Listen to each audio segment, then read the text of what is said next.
Hello everybody, welcome back to my YouTube channel. Today we will be solving the 28th problem of Roger Euler, which is about number spiral diagonals.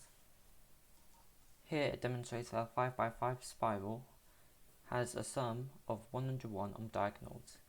It wants us to find the sum of the numbers on diagonals in a 1000 by 1 by 1000 by 1 spiral, which is a lot larger. However, I have found quite an easy way to solve it. So, if we open up Python, we can create a solution.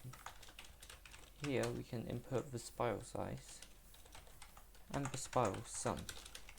I'm starting at 1 because my code doesn't account for that 1 in the middle, so I have to add it in externally.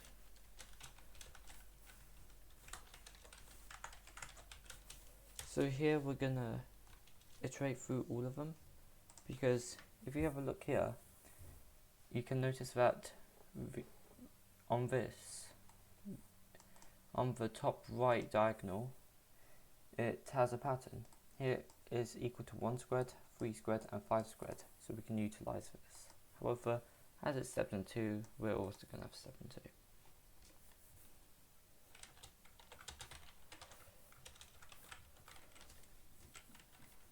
So here we're going to add all 4 diagonals. However, as they are not all equal, I'm going to compensate for that. Then we're going to add the ring. Then we're going to add the ring sum to the spiral sum, and then we'll output the spiral sum. And if we run it, we get our answer, which is indeed correct. Thank you for watching, and I'll see you next time.